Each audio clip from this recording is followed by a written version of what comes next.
Hello, hello, hello, friends. It is after 8 o'clock. I don't know where the time goes anymore. I am Melissa Ross, your mindset coach with Rise to Wellness and your yoga instructor with Breathe With Me Yoga. Welcome, welcome, friends, to tonight's episode of Mat Chat. We are here on episode 20 of Mat Chat this evening, and today's topic is to schedule or not to schedule. Michael's with us today. Hope you're well tonight, Michael. Thanks for joining. To schedule or not to schedule, that's what we're talking about today. I hope that everybody is safe and well and keeping themselves occupied at home during this time of social distancing, what we often call, Michael has coined it, compassionate distancing. Michael says hi and he's waving. Hi, Michael. During this time of social distancing and compassionate distancing, I hope that everyone is well and at home and safe and sound. Hi, Michelle. Thanks for joining tonight. Tonight's topic is to schedule or not to schedule. And I'm going to turn my phone around here. I'm going to turn my camera around here so that we can take a look at this schedule. So I posted this schedule at the beginning of the week, Sunday or Monday, I believe it was, and you'll see right here, I adapted this schedule from Jessica McHale Photography. So I was sent, Michael's telling me to put my phone on silent, and I don't believe that I can do that at this point. I will have to do that another time.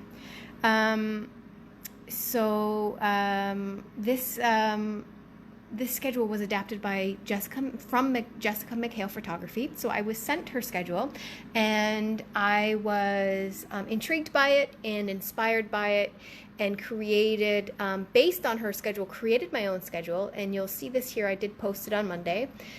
You'll see that there's times here, and we're going to talk about those times. And there are little blocks there of different things like academic time and creative time, quiet time, fresh air time.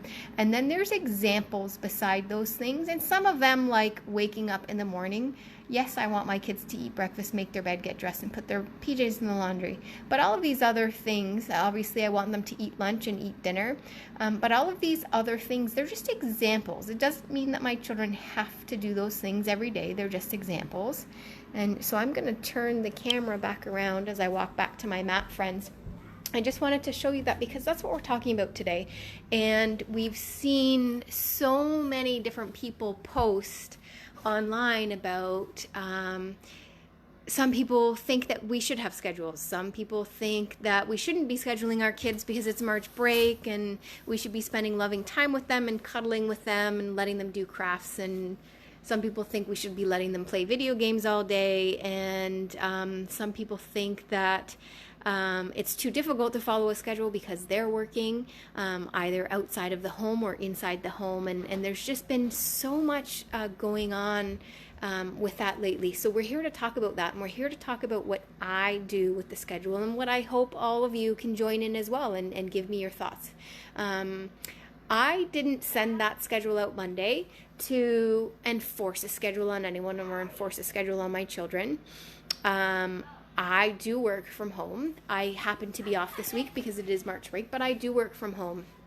And so my hope with that schedule was that my children would, hi Linda, thanks for joining us tonight. So my hope with that schedule was that my children would kind of get used to the inner workings of the schedule this week and what it looks like, so that they would be able to self-schedule next week when I start working again, because I do work from home. I work mornings from home.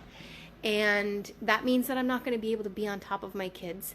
And it depends on your kids' friends. You need to do what's best for your kids. So I have a friend on Facebook who's been letting her kids do crafts all week. And God bless her, they've been doing some amazing crafts. And they're absolutely wonderful. And her kids are having a great time.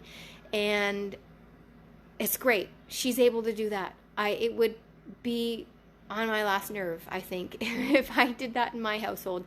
A, I wouldn't have a big enough floor space to spread them all out on the floor, and B, I wouldn't be able to clean up the mess because I'm working, right?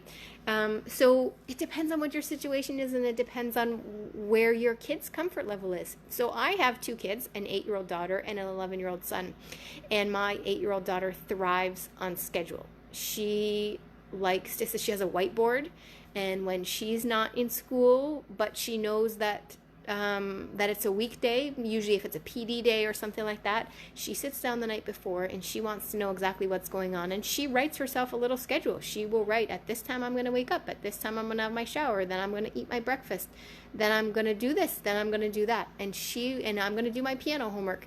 That's her. That's what her thing is. She thrives on schedules. So to present her with that schedule gives her a level of comfort in all of this uncertainty, right? It doesn't mean that that schedule has to be followed to a T. It doesn't mean that if it's 9 o'clock and academic time is over, that we can't have academic time at 10 o'clock, or we can't have creative time at 9 o'clock in the morning because it was scheduled at 10 o'clock. It doesn't mean that. We don't have to follow it to a T. It's a guideline, okay? So I'm not telling the world that we follow that schedule to a T. There is no way that we could follow that and be right at 9 o'clock we're moving to this, and at 10 o'clock we're moving to this, and you must be dressed at this time. Not going to happen. I'll be honest with you. Not going to happen, and that would give me anxiety if I had to follow that schedule to a T. So it's a guideline for my kids. So it gives comfort to my 8-year-old because she likes schedules and she likes to follow schedules. It allows her to learn that she is responsible for herself and not responsible for her brother, because sometimes she likes to say to her brother, it's 10 o'clock, we're supposed to be doing this is what you need to do, right? So it allows her to learn that. It allows her to learn that she's in charge of herself and not other people. Michael's laughing, and it's funny because he knows that's how she is. She's going to be a really good leader one day. She is a born leader. My son, on the other hand, he struggles sometimes with anxiety. So if he had to be in all those places at those times, he would have anxiety. But what that schedule does for him is it gives him options. So it gives him the ability, hi Karen, thanks for joining us tonight, hope you're well. It gives him the ability to look at that schedule, not at the times on the side, but it gives him the ability to look at the categories and look at what examples are in the categories. And I'm telling you, it's sparked imagination with my kids. They've come to me and said, well, I'd really like to do this. What category does that fall under? And they've added things to the schedule. Some of you may have seen that I posted a post on Facebook the other day that was pictures of my hair. My daughter had done my hair. She was playing hairdresser. And she came to me and she said, I'd like to do your hair tomorrow, Mommy. What category would that fall under? Because she's our little scheduler. And so we figured that would fall under creative time, and we didn't make it during creative time, but that was her goal, right? Her goal for the day was during creative time to do Mommy's hair. She did it later in the day because that didn't quite work out with the schedule that day, but she still got it in, and it allowed her to see what a schedule looks like, to see how scheduling happens, and to also know that it's okay to not follow it to a T and to put it in somewhere else and be resilient in that way, that we can go with the flow and it's okay, right? Because she is my little scheduler, and I need her to learn. I would like her to learn that we can go with the flow and we don't have to, follow that strict to a T schedule every time. And my son is able to see ideas of things that he can do, because I'm telling you, day one, friends, day one, he was on the sofa. He's 11 years old. He was on the sofa lethargic because he missed his friends and he was bored already, right? So that schedule gives him ideas of things that he can do, that he can go and look at it and say, oh, okay, that's a good thing to do. I'm going to go do that.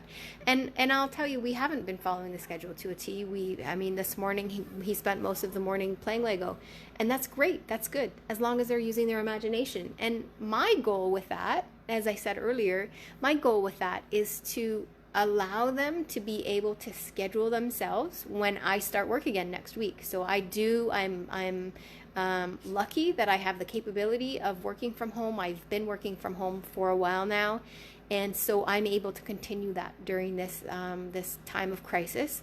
I do work mornings from home. So now I'm confident, after working with this schedule for the week, that my kids are going to be able to go ahead and schedule themselves and take care of themselves in the morning. So I guess my message tonight, friends, is that no, we don't follow that schedule to a T. I'm not scheduling my kids every minute, every hour. Yes, it is good for some kids, and sometimes it's not good for kids. You know your own kids, and you know what works well for them. I know that a schedule works well for my little one because it gives her security. I know that I can tell my son that it doesn't matter about the times and he doesn't have to follow the times, because that would give him anxiety, but it gives him the options that he wouldn't be able to come up with on his own. You know your kids. We're all amazing, amazing parents, friends. Let's be positive and protect each other and take care of each other and, support each other during this time. Let's not get on Facebook and say children shouldn't be scheduled, or children should be doing artwork all day, or just let them play. And, there's lots of opinions out there, and it's great. We're all entitled to our opinions, but let's be kind to each other and not get into debates about what we should or shouldn't be doing. We're all here to support each other. We all love our children. We're all amazing parents, and we're all in different situations. Some people, thanks Danielle for watching. I see Danielle is on now. Hope you're well. Haven't talked to you in a while. Missed you, girl. Shoot me a message, Danielle, and let me know how you're doing. We're all great parents. We're here to support each other. Let's support each other. Let's see positivity online. And yeah, Michael says just be with a heart, and that's it. Holly and Klein is watching too. Oh my goodness, I haven't talked to you in a while, Holly. Hope you're well tonight as well. So let's just be kind and support each other. Let's not, bash each other about whether our kids should be doing art, or whether they should be in homeschool, or whether they should be doing math or anything like that, or playing video games. Let's just support each other. We all know our children. We all know what they need. We all know how they thrive. And we are all in different situations. So some of us, like myself, are lucky enough to be able to work from home. Holly says she's good. That's wonderful. Great to hear, Holly. I am lucky enough to be able to work from home, and some of us are able to work from home. Some of us are working outside of the home, friends, and let's please give our love and our blessings to all of those people who are working outside of the home. And that's not just doctors and nurses and those in our healthcare community, those in the hospitals and in COVID-19 testing facilities, and those in our doctor's offices. It's also those at our drugstores, at our grocery stores, at all of those little places that are still open and giving us the ability to get the things that we need while we are practicing social distancing, and some people practicing self-isolation at this point. So please, let's give our love and our gratefulness and our kindness to all of those people that are out working outside of the home. But the reality is that some people are still going outside of the home and working. And the reality is also that some people are at home and not able to work. And while it's great that they're able to spend that time with their kids, it's a huge, huge economic hardship for those people. So please, let's just remember that we're all coming from a place of love. We're all coming from different places, different abilities, different work situations, but we're all great parents in the end, and we're all here to support each other and let each other know what we're doing and what might help. So friends, thanks for joining me tonight. I appreciate it. If you are, I didn't say at the beginning, I'm sorry, I forgot. It's been a very long day here, friends. It's been interesting having kids here home all week, let me tell you that. So if you are watching live now, please put hashtag live in the comments. If you're watching the replay, please put hashtag replay. Everybody, whether you're watching live or on the replay, please put hashtag shift your mind. I have someone singing YMCA in the background there, goodness me. Please put hashtag shift your mind in the comments. Everyone that's watching, whether you're watching live or replay. I am Melissa Ross, your mindset coach with Rise to Wellness. I'm also your children's yoga instructor with Breathe With Me Yoga. If you like and you have children at home and you're looking for something to do, 12:30 Eastern Standard Time every day, I'll be running free children's yoga classes on my yoga Facebook page. Thank you for that tag. Holly says shift your mind. Thank you very much, Holly. On my Breathe With Me Yoga Facebook page, Breathe with an E. Thank you, Michael, for putting shift your mind. Breathe with an E, Breathe With Me Yoga Facebook page. You can go 12:30 Eastern Standard Time every day while this I was going to call it an epidemic, but while we're here and we're home and we're practicing social distancing, for as long as that's going on, I will be teaching children's yoga classes at 12:30 from my home, free of charge, on Facebook Live. Breathe With Me Yoga is the page. If you're looking for the at page title, if you're just typing in at, it's at Breathe With Mel. The Facebook page is actually called Breathe With Me Yoga. Thank you very much for joining me, friends, and I look forward to being of service to all of you. Please, if you do need help finding resources or you need any assistance during this time, please do send me a direct message and reach out. We'll get you the help that you need. Thanks for joining tonight. Have a great night, everybody. Take care.